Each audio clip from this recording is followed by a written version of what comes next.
الحمدللہ الحمدللہ والصلاة والسلام علی رسول اللہ وعلی آلہ واصحابہ اجمعین اما بعد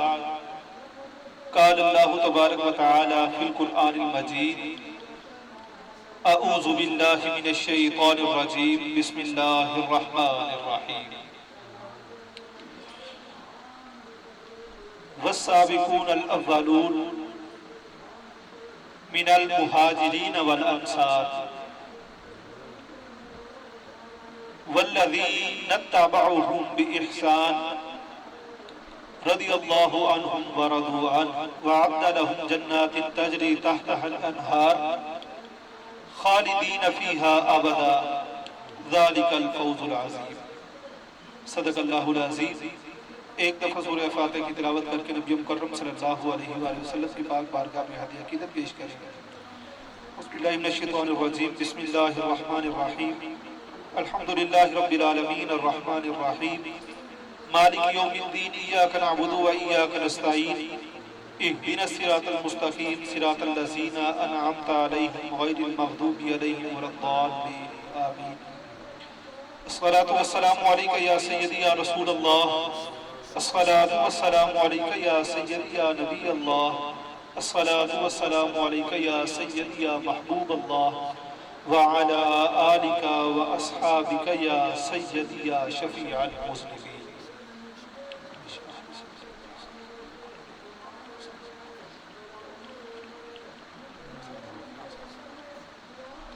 اللہ رب العزت نے قرآن کریم کی اس آیہ مقدسہ کے اندر پہلے پہل ایمان لانے والوں کا تذکرہ فرمایا ہے۔ اللہ رب العزت نے ارشاد فرمایا کہ والسابقون الاولون من المہاجرین والانصار، کہ سب سے آگے آگے سب سے پہلے پہلے مہاجرین اور انصار میں سے ایمان لانے والے، والذین اتبعوہم بإحسان، جنہوں نے پیروی کی عمدگی کے ساتھ، اچھے طریقے کے ساتھ، کہ جب وہ ایمان لے آئے تو انہوں نے ہر چیز کو ہیج جانا اور تمام دنیاوی معاملات کو ترک کر کے صرف اور صرف اللہ رب العزت کی ذات کے ساتھ اپنے تعلق کو قائم رکھا۔ ہمارے سامنے صحابہ کرام رضوان اللہ علیہم اجمعین کی ڈھیروں مثالیں ملتی ہیں کہ حضرت سیدنا سلمان فارسی رضی اللہ تعالیٰ عنہ، آپ ایک سردار کے بیٹے تھے اور عیش و عشرت کی زندگی بسر کر رہے تھے، لیکن ایمان کے لیے سرداری کو چھوڑا اور بکریاں چرانی شروع کر دی۔ بکریاں چراتے چراتے غلامی میں چلے گئے اور غلامی سے پھر نبی مکرم صلی اللہ علیہ وآلہ وسلم کی پاک بارگاہ میں جا پہنچے اور مشرف با اسلام ہوئے۔ پھر نبی مکرم صلی اللہ علیہ وآلہ وسلم نے فرمایا کہ سلمان جو ہے وہ میرے گھر کا فرد ہے اور میرے گھر کا حصہ ہے۔ اسی طرح سے حضرت سیدنا بلال رضی اللہ تعالیٰ عنہ، آپ غلامی میں تکلیفیں برداشت کرتے رہے اور احد احد اللہ رب العزت کی ذات کو پکارتے رہے۔ حضرت ابوبکر صدیق رضی اللہ تعالیٰ عنہ نے جب آپ کی بارگاہ میں جا کے یہ کہا کہ آپ نے اللہ کو یاد کرنا تو ہوتا ہے تو دل میں خیال کر لیا کریں، آپ پہ وہ ظلم کرتے ہیں، تو آپ نے جواباً یہ بات فرمائی کہ وہ میرے اندر سرایت کر چکا ہے، سراپا ہے ہی وہ، اب کیسے ممکن ہے کہ میں اس کا خفیہ انداز میں ذکر کروں؟ جب تک میں برملا طور پر اس کا اظہار نہیں کرتا مجھے سکون نہیں آتا۔ اللہ رب العزت نے ان تمام صحابہ کرام کا ذکر فرمایا کہ وہ چاہے مہاجر ہیں چاہے وہ انصار ہیں، سب سے پہلے ایمان لانے والے ہیں، اور انہوں نے عمدگی کے ساتھ ایمان کے اوپر پیروی اختیار کی ہے، جس طرح سے وہ چلے ہیں کوئی بندہ نہیں چل سکا۔ آگے فرمایا رضی اللہ عنہم، ایسے عمدہ طریقے سے انہوں نے پیروی اختیار کی ہے کہ اللہ تعالیٰ ان سے راضی ہو گیا ہے، وَرَضُوا عَنْهُ، اور وہ اللہ سے راضی ہو گئے ہیں۔ دونوں گواہیاں ساتھ ساتھ دی کہ میری ذات ان تمام سے راضی ہے اور وہ مجھ سے راضی ہیں، اور ان کے اندر کسی قسم کی کوئی کمی میں نے نہیں دیکھی، جیسے وہ میری بارگاہ میں چلے ہیں ویسے کوئی بندہ نہیں چل سکا۔ آگے فرمایا لہم جنات تجری تحتها الانہار، کہ ان کے لیے باغات ہیں جس کے نیچے ندیاں بہتی ہیں، خالدین فیہا ابدا، وہ اس میں ہمیشہ رہیں گے، ذالک الفوز العظیم، یہی بڑی کامیابی ہے اور یہی سب سے بڑی نجات والا رستہ ہے کہ جو میری بارگاہ تک پہنچ گیا، جس نے میرے رستے کے اوپر اچھے طریقے سے پیروی اختیار کی۔ رومی خراج عقیدت پیش کرتے ہوئے چند اشعار لکھتے ہیں کہ صحابہ کرام اور وہ صحابہ کرام کو ماننے والے، ان کی پیروی اختیار کرنے والے، وہ جہاں بھی دنیا میں پائے جاتے ہیں وہیں پہ اللہ رب العزت نے ان کے اوپر بڑی نوازشات کی ہیں، بڑی مہربانیاں ان کے اوپر نازل فرمائی ہیں۔ آپ فرماتے ہیں کہ 100,000 آفرین بر جانے ہو، بر قدومو دور فرزندانے ہو، کہ آپ کی روح پاک پہ ہزاروں مبارکیں ہوں، ہزاروں مہربانیاں ہوں، ہزاروں نوازشات ہوں۔ صرف آپ صلی اللہ علیہ وآلہ وسلم کی ذات پہ ہی نہ ہوں، بلکہ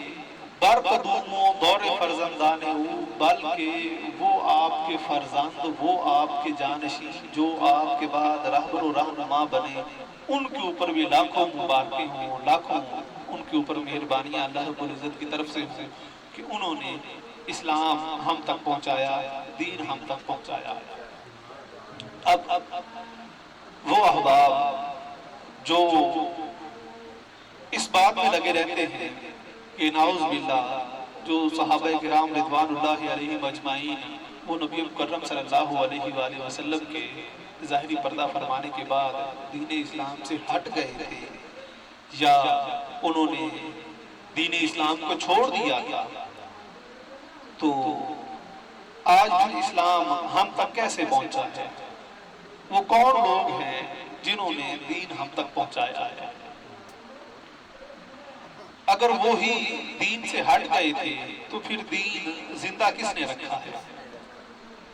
وہ صحابہ کرام رضوان اللہ علیہم اجمعین ہیں یا وہ اہل بیت عظام ہیں جنہوں نے دین اسلام کو زندہ رکھا اور آج ہم تک پہنچایا ہے؟ سیدی سائیں محمد اشرف لالا پاک آپ سادہ سی مثال اس پہ دیا کرتے تھے۔ آپ فرمایا کرتے تھے کہ اگر زمین کو پانی لگانے والا جس کھالے سے پانی لگاتا ہے تو جس بوگے سے وہ پانی نکل رہا ہے وہیں سے وہ کھالا ٹوٹ جائے تو وہ زمین تک پانی کیسے پہنچ سکتا ہے؟ وہ پہنچے گا یا کہ نہیں پہنچے گا؟ جب ابتداء ہی وہ کھالا جو ہے وہ ٹوٹ گیا ہے جہاں سے وہ بوگا نکل رہا ہے تو پھر کیسے ممکن ہے کہ زمین تک پانی پہنچے؟ آپ فرماتے ہیں کہ یہی مثال صحابہ کرام رضوان اللہ علیہم اجمعین کی ہے کہ نبی مکرم صلی اللہ علیہ وآلہ وسلم کی ذات کے بعد وہ موقع کی مانند ہیں۔ اگر وہیں سے اسلام ٹوٹ گیا تھا، لوگ منتشر ہو گئے تھے، لوگ اسلام سے بھاگ گئے تھے، تو پھر آج ہم تک اسلام کون لے کے آیا ہے؟ وہ کون لوگ تھے جنہوں نے اسلام کے نام پہ جنگیں لڑی اور فتوحات کی اور عراق کی فتح کیے اور لوگوں نے ان کا کردار دیکھ کے اسلام کو قبول کیا؟ آپ فرماتے ہیں کہ لاکھوں مبارکیں ہوں آپ صلی اللہ علیہ وآلہ وسلم کی جان پر اور آپ صلی اللہ علیہ وآلہ وسلم کی ذات کے بعد جو آپ کے جانشین بنے، جو آپ کے رہبر و رہنما جنہوں نے ہمارا اختیار کیا، ان کے اوپر بھی لاکھوں مبارکیں ہوں کہ وہ ہماری طرف اسلام کو لے کے آئے۔ یہ فرزندان ہر دور میں موجود رہے ہیں کہ جنہوں نے دین اسلام کے جھنڈے کو بلند کیا اور اسلام کی آواز کو بلند کر کے لوگوں تک پہنچایا، چاہے وہ صحابہ کرام رضوان اللہ علیہم اجمعین ہیں، چاہے وہ تابعین ہیں، چاہے وہ تبع تابعین ہیں، چاہے وہ محدثین کرام ہیں، چاہے وہ فقہاء ہیں، چاہے وہ بزرگان دین ہیں۔ ہر ایک فرد نے اپنے اپنے دور میں اپنا اپنا کردار ادا کیا ہے اور دین اسلام کو تقویت بخشی ہے۔ اگر کوئی بھی ایک فرد اپنی جگہ پہ وہ کردار ادا نہ کرتا تو دین اسلام کے اندر آج انحراف پیدا ہو جاتا اور مختلف قسم کی تبدیلیاں رونما ہو جاتی۔ آگے آپ فرماتے ہیں آن خلیفہ زادگانے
کہ آپ کے وہ با اقبال شہزادے، آپ کے وہ با اقبال، آپ کے پیچھے جانشین جو آپ کی روح اور قلب کے عنصر سے پیدا ہوئے، کہ اللہ رب العزت نے نبی مکرم صلی اللہ علیہ وآلہ وسلم کو مزکی فرمایا ہے کہ آپ تزکیہ فرمانے والے ہیں، دلوں کو پاک صاف کرنے والے ہیں اور پورے ایمان سے منور فرمانے والے ہیں۔ آپ فرماتے ہیں کہ آپ کے وہ با اقبال شہزادے جو آپ کے جانشین بنے، جو آپ کے روح اور قلب کے عنصر سے پیدا ہوئے، کہ جن کی روح میں، جن کی جان میں آپ کی ذات جو ہے وہ سرایت کر چکی تھی اور انہوں نے دین اسلام کے اوپر کام کیا اور ہماری راہ رہنمائی کی، ان کے اوپر بھی لاکھوں کروڑوں جو ہیں وہ رحمتیں ہوں اللہ رب العزت کی ذات کی طرف سے۔ آگے آپ فرماتے ہیں غرض بغداد و حرے یا عذر انت،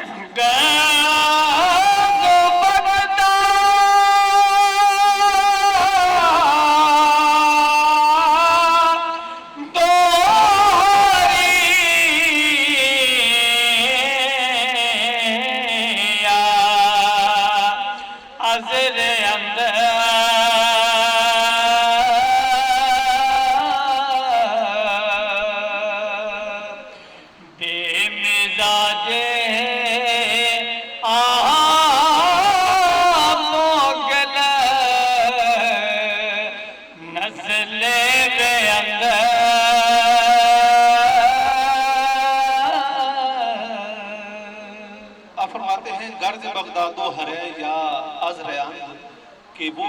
با اقبال شہزادے چاہے رے میں موجود ہیں، چاہے بغداد میں موجود ہیں، چاہے ہرات میں موجود ہیں، دنیا کے کس بھی کونے میں ہیں، جس بھی جگہ میں ہیں، آپ فرماتے ہیں بے مزاج آب و گل نسل ویان، وہ آپ کی نسل سے ہیں، آپ کے جانشین ہیں، آپ کے پیروکار ہیں اور آپ کے وہ نمائندہ ہیں۔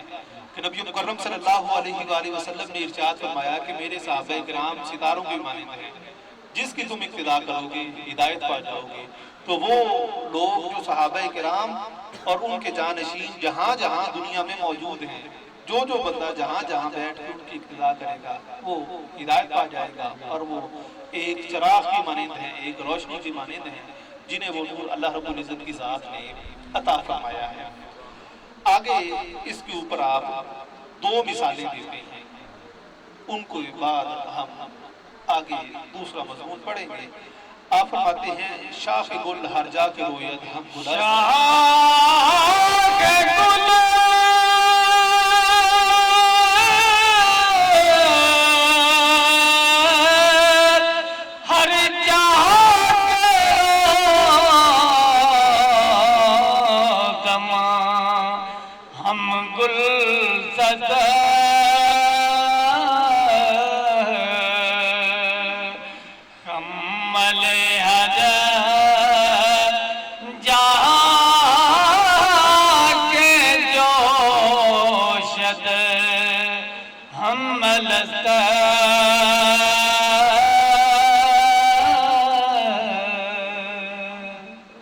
شاخ گل ہر جا کے روید ہم گلست کہ پھول کی ٹہنی جہاں بھی وہ کھلے گی اس سے پھول ہی نکلے گا، کوئی دوسری چیز نہیں برآمد ہوگی۔ جہاں بھی پھول کی شاخ لگائی جائے گی اس سے پھول ہی برآمد ہوگا، کوئی دوسری چیز برآمد نہیں ہو سکتی۔ دوسری مثال آپ دیتے ہیں، آپ فرماتے ہیں خم مل ہر جا کے جوشد ہم ملست، شراب کو جہاں بھی تم رکھو گے اس میں جھاگ ہی پیدا ہوگی، اس میں سے بدبو ہی آئے گی، اس میں نہ تو خوشبو آ سکتی ہے نہ ہی وہ جھاگ کے بغیر رہ سکتی ہے، جہاں بھی رکھو گے وہ جوش مارے گی۔ آگے آپ فرماتے ہیں گرز مغرب بر زند خورشید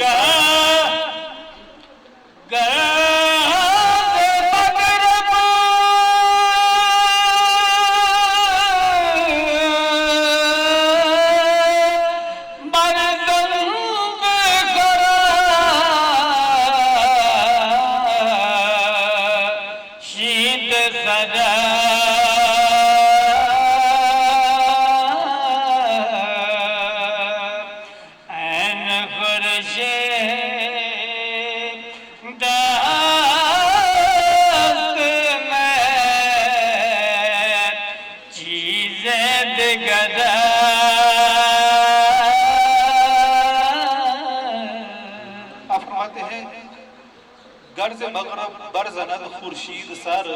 اگر سورج مغرب سے طلوع ہو جائے این خورشید است نئے چیزیں دیگر، وہ سورج ہی رہے گا، اسے ہم چاند کا نام نہیں دیں گے نہ ہی کسی اور نام سے پکاریں گے، وہ سورج ہی کہلائے گا۔ اسی طرح سے نبی مکرم صلی اللہ علیہ وآلہ وسلم کے پاک ذات کا نور دنیا میں جہاں بھی ظاہر ہوگا وہ نور اسلام ہی کہلائے گا، اس کو ہم کوئی دوسرا نام نہیں دے سکتے۔ اللہ رب العزت نے قرآن کریم میں ارشاد فرمایا کہ نبی مکرم صلی اللہ علیہ وآلہ وسلم کی پاک ذات فَبِمَا رَحْمَةٍ مِّنَ اللَّهِ لِنْتَ لَهُ، کہ پس آپ اللہ رب العزت کی رحمت کے سبب نرم دل ہو گئے، آپ کے اندر اللہ رب العزت نے نرمی پیدا فرما دی۔ وَلَوْ كُنْتَ فَظًّا غَلِيظَ الْقَلْبِ،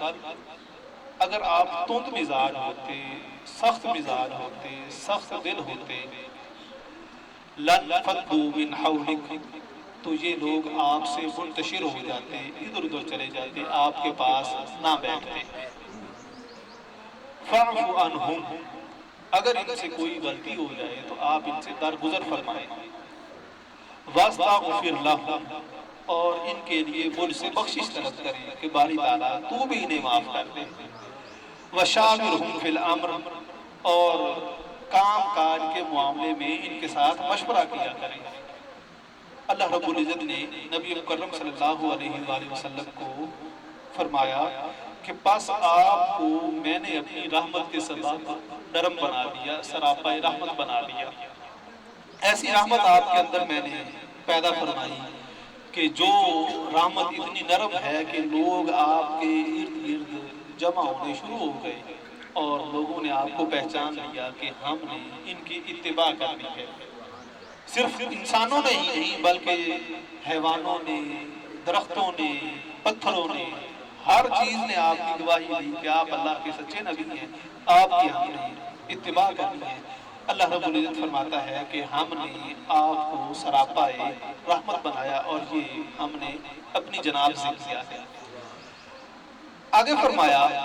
کہ اگر آپ سخت مزاج ہوتے جس طرح سے یہ دنیا دار لوگ ہوتے ہیں تو یہ ساری چیزیں آپ سے منتشر ہو جاتی، یہ بھاگ جاتی، آپ کے قریب نہ آئیں۔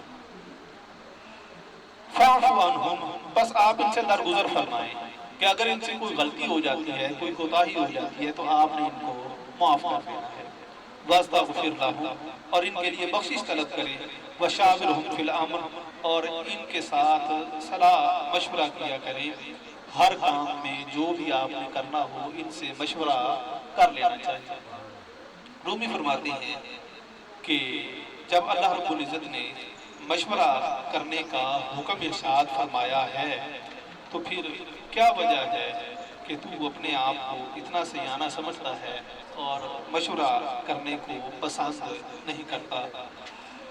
مولانا روم اس کے اوپر چند اشعار بیان فرماتے ہیں کہ انسان کو مشورہ کرنا چاہیے جس طرح سے اللہ رب العزت نے نبی مکرم صلی اللہ علیہ وآلہ وسلم کو مشورہ کرنے کا حکم فرمایا ہے۔ آپ فرماتے ہیں مشورت کن با گروہ صالحاں، بر پیغمبر امر شاور ہوں بداں۔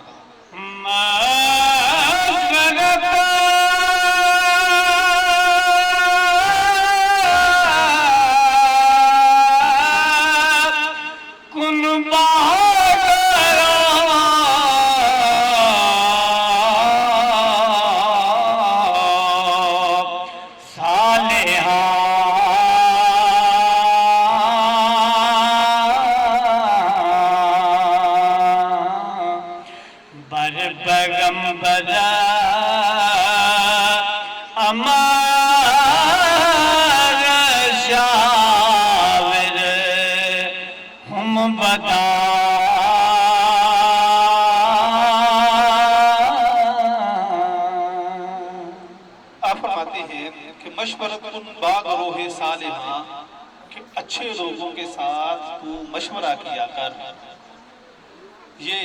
تجھے کہاں سے سمجھنے کو بات ملتی ہے؟ آپ فرماتے ہیں بر پیغمبر امر شاور ہم بداں، جب اللہ رب العزت نے نبی مکرم صلی اللہ علیہ وآلہ وسلم کو حکم فرمایا ہے کہ آپ مشورہ کر لیا کریں تو پھر تجھے کیا مسئلہ ہے کہ تو مشورہ نہیں کرتا؟ لیکن مشورہ کرنے میں تو نے دھیان اس بات کا رکھنا ہے کہ وہ نیک لوگ ہوں، وہ صالح لوگ ہوں، وہ اصلاح کرنے والے ہوں، یہ نہ ہو کہ وہ شاطر ہے، چست ہے، چلاک ہے اور وہ لومڑ صفت ہے اور تو اس کے ساتھ مشورہ کرے، تجھے وہ کسی ایسے کام میں پھنسائے کہ جب تو پھنس جائے تو پھر تجھے کہے کہ یہ تیرا ہی کیا درا ہے، میں نے تو صرف بات کی تھی، آگے کام تو سارا تو نے سارا انجام دیا ہے۔ آپ فرماتے ہیں کہ ایسے بندے کے ساتھ مشورہ نہیں کرنا چاہیے۔ آج ہمارا طریقہ کار بالکل اس کے برعکس ہے کہ جو بھی ہمیں بندہ سیدھا سادہ بھلا معلوم ہوتا ہے ہم کہتے ہیں کہ اس سے پوچھنے کا کیا فائدہ ہے، شریف آدمی ہے، اس کو کیا پتا ہوگا، وہ فلاں بندہ جو ہے وہ کبے کی طرح چلاک ہے، اس سے پوچھتے ہیں وہ ہمیں کوئی داؤ پیچ سکھائے گا۔ آپ فرماتے ہیں کہ وہ داؤ پیچ جو ہیں وہ صرف اور صرف فراڈ دھوکے پہ مبنی ہوں گے جو فائدہ نہیں دیں گے بلکہ ان کا نقصان زیادہ ہوگا۔ آگے آپ فرماتے ہیں کہ مشورہ کرنے سے فائدہ کیا ہوتا ہے؟ آپ فرماتے ہیں امرہم شورا بنائے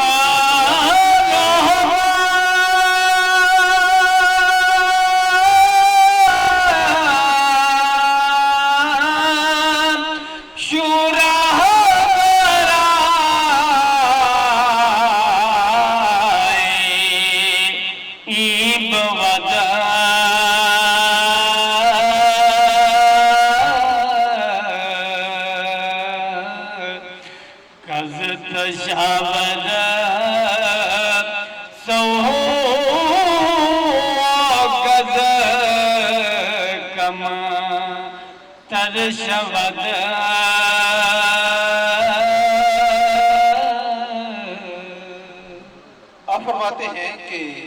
جو شورا بنائی جاتی ہے، مجلس بنائی جاتی ہے مشورہ کرنے کے لیے، وہ اس وجہ سے بنائی جاتی ہے کہ جس کام کا مشورہ کیا جائے اس میں خرابی کم سے کم ہو، اس میں غلطی کم سے کم ہو اور کوتاہی کم سے کم ہو اور بہتری زیادہ ہو۔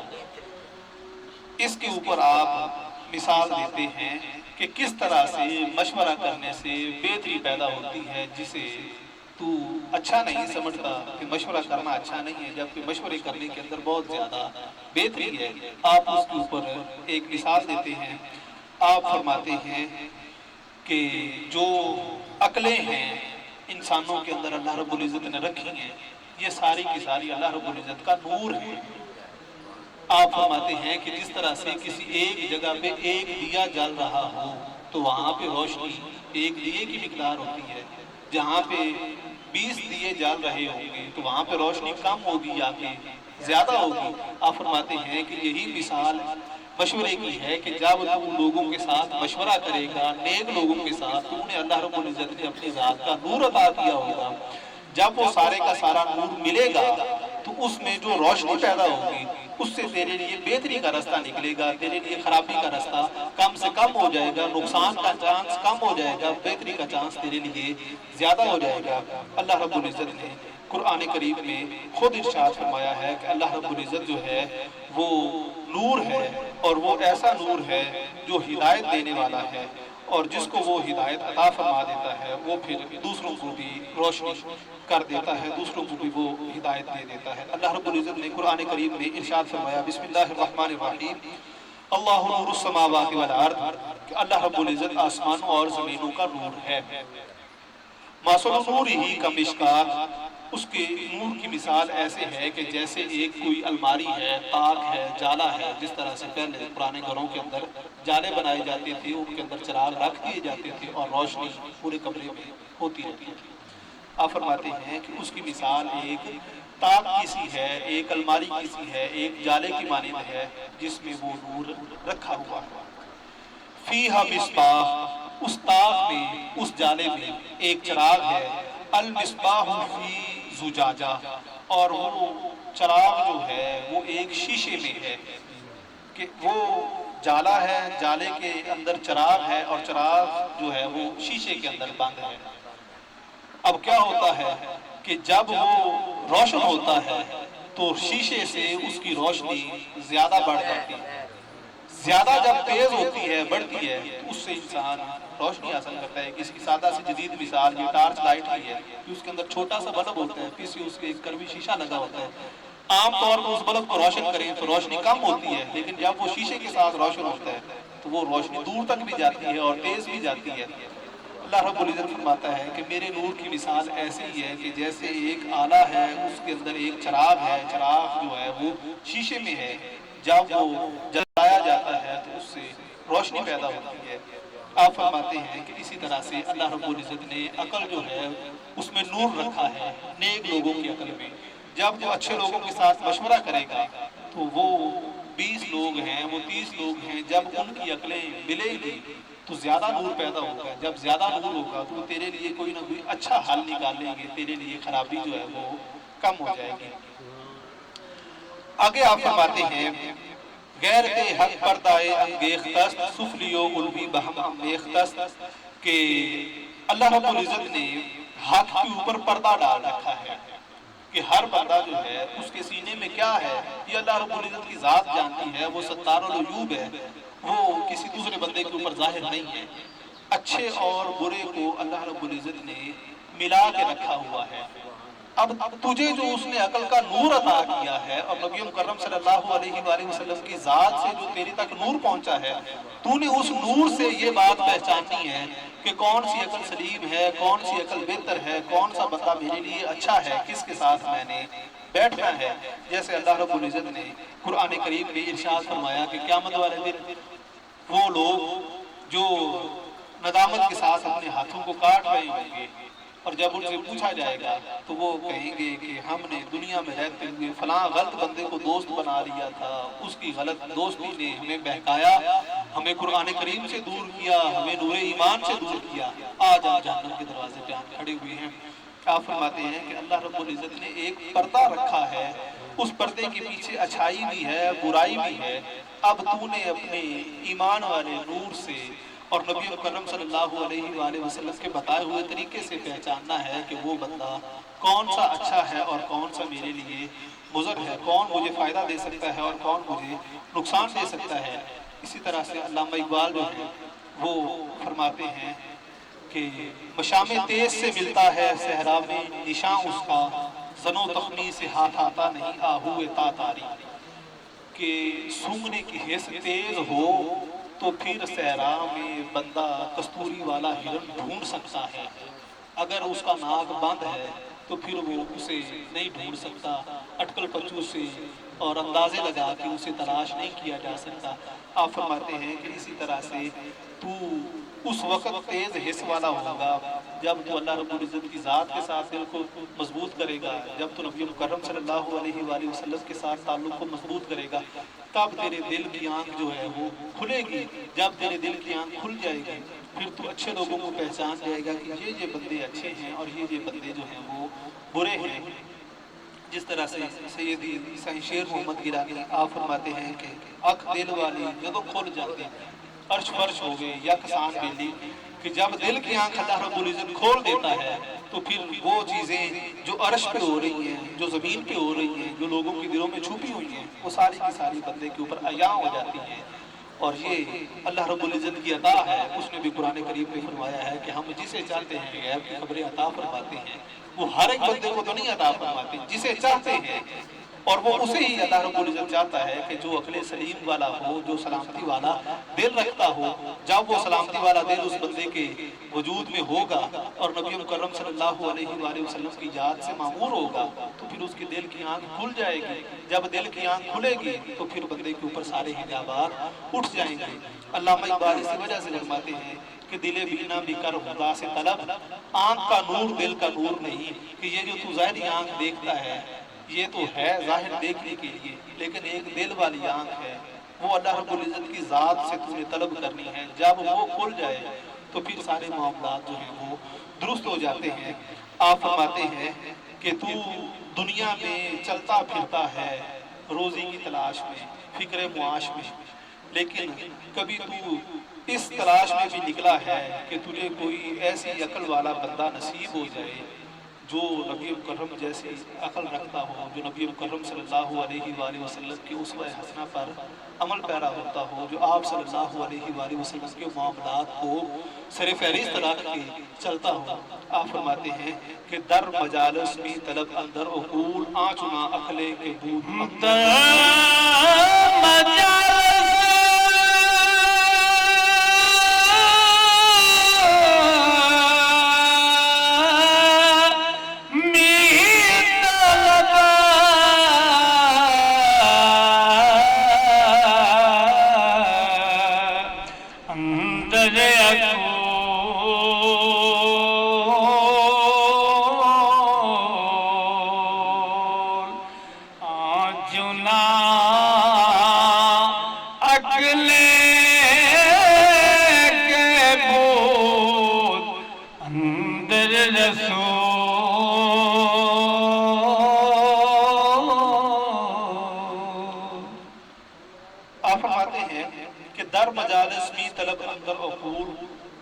مجلسوں میں جا کے بیٹھا کر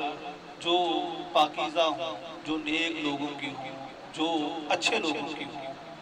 آنچنا عقلے کے بود اندر رسول، جہاں سے تجھے ایسی عقل نصیب ہو جیسی نبی مکرم صلی اللہ علیہ وآلہ وسلم کو اللہ رب العزت کی ذات نے عطا فرمائی تھی۔ آج ہمارے لیے یہ حرمان نصیبی ہے اور بد نصیبی ہے کہ ہم ایسے معاملات میں عروج پہ پہنچ چکے ہیں کہ ہر معاملے کے اندر بد ذوقی جو ہے وہ اپنی بلندیوں کو چھو رہی ہے۔ پختہ بات، پختہ کلام، چاہے وہ دینی لحاظ سے ہے، چاہے وہ دنیاوی لحاظ سے ہے، وہ جیسا بھی ہے، ہماری عقل اسے قبول نہیں کرتی، ہمارے کان اسے پسند نہیں کرتے۔ اس کی وجہ یہی ہے کہ ہم نے چاہیے تو یہ تھا کہ اپنے احوال کو، اپنے قبلے کو درست کر کے اپنے معاملات ٹھیک کرنے تھے۔ ہم نے کہا کہ لوگوں کو یہ چیز پسند ہے، لہذا ہمیں بھی ایسا ہو جانا چاہیے، جس نے آ کے ہمارے لیے سب سے زیادہ خرابی جو ہے وہ زیادہ پیدا کر دی ہے کہ ہر چیز کے اندر ہم بے ذوقی کی انتہا کو پہنچ چکے ہیں۔ حضرت ابو سعید ابو الخیر حضرت سرمد شہید کی اس ربائی کے اوپر ہم بات کو مکمل کرتے ہیں، وہی کہ ہر مجلس میں بیٹھ کے نبی مکرم صلی اللہ علیہ وآلہ وسلم کی عقل جیسی جو عقل ہے وہ تلاش کیا کر تاکہ تو راہ راست پہ آ سکے۔ آپ فرماتے ہیں کہ از باد صبا خاص دلم بوئے ترا، کہ میرے دل نے صبح کی خوشبو سے، صبح کی ہوا سے تیری خوشبو طلب کی کہ مجھے تیرے گھر کا پتہ مل جائے، کہ ہر وہ چیز، وہ ہوا ہے، وہ پانی ہے، وہ مٹی ہے، وہ اللہ رب العزت کی ذات کا پتہ دیتی ہے کہ کوئی بھی چیز اس کی قدرت کے بغیر کار فرما نہیں ہے۔ آپ فرماتے ہیں کہ میں نے صبح کی ہوا سے تیری خوشبو کو طلب کیا، چشمم ز چمن جست گل روئے ترا، میری آنکھ نے باغ سے تیرے چہرے کا پھول تلاش کیا کہ یہ جو تخلیق ہے یہ کتنی خوبصورت ہے، جو اس کا خالق ہے وہ کتنا حسین ہوگا کہ جس نے اس نرم و نازک پتی کو پیدا کیا۔ اگر آپ گلاب کی شاخ کو کاٹیں تو وہ سخت ہے، پتی انتہا درجے کی نرم ہے، اگر اس کو آپ کاٹیں تو اس کے اندر وہ لطافت نہیں ہے جو پھول کی پتی بھی ہے۔ یہ ساری چیزیں جو اوپر اس کے ظاہر ہو رہی ہیں یہ اللہ رب العزت کی ذات کا پتہ دیتی ہیں کہ کوئی نہ کوئی ذات پیچھے موجود ہے جو یہ سارا کام کر رہی ہے۔ آپ فرماتے ہیں کہ میں نے صبح کی ٹھنڈی ہوا سے چاہا کہ مجھے تیری خوشبو ملے، جب میں نے پھول کو دیکھا تو مجھے تیری ذات کا پتہ چلا۔ آپ فرماتے ہیں آخر بے عزیز دو چار گشتم بے اذان، کہ آخر میں نے اس جستجو میں یہ مقام حاصل کیا کہ اسی تلاش میں کہ اللہ رب العزت کی ذات کا پتہ مل جائے، اندیشہ نشاندار رہے کوئے ترا، کہ میں نے تفکر میں، غور و فکر میں آخر کار یہ نتیجہ نکالا کہ سارے ہیلے بہانے کو ہیچ ہیں، تیری گلی کا پتہ جو ہے وہی درست ہے، اور اس کے اوپر جو بندہ بیٹھا ہے وہی کامیاب ہے، وہی راہ ہدایت پہ ہے۔ جس طرح سے علامہ اقبال فرماتے ہیں کہ ہیرا نہ کر سکا مجھے جلوہ دانش فرنگ، سرما ہے میری آنکھ کا خاک طیبہ و نجف، کہ میں نے یورپ کو اس وقت پھرا جب وہ بلندیوں پہ تھا اور بڑے عروج پہ جا رہا تھا، لیکن مجھے کسی چیز نے پریشان نہیں کیا، مجھے کسی چیز نے وہاں پہ ان کی طرف مائل نہیں کیا، کیونکہ میری آنکھ جو تھی وہ نبی مکرم صلی اللہ علیہ وآلہ وسلم کی ذات کی طرف لگی ہوئی تھی۔ آپ فرماتے ہیں کہ اسی طرح سے ہر چیز کے اندر میں نے غور و فکر کیا تو آخر کار پتہ یہ نکلا کہ تیرے رستے کے علاوہ اور کوئی رستہ نہیں ہے کہ جہاں سے ہدایت میسر آ سکے۔ اللہ رب العزت کی بارگاہ میں دعا ہے کہ ہمیں نبی مکرم صلی اللہ علیہ وآلہ وسلم کے پاک اس پہ حسن پر عمل پیرا ہونے کی توفیق عطا فرمائے، ہمارے دلوں کو اپنی پاک ذات کا نور عطا فرمائے، اور ہمارے دلوں کا رخ اپنی پاک ذات کی طرف کر کے ہمیں گناہوں سے توبہ کرنے کی توفیق عطا فرمائے۔ شاہ چجب گربہ نوازن قدارہ۔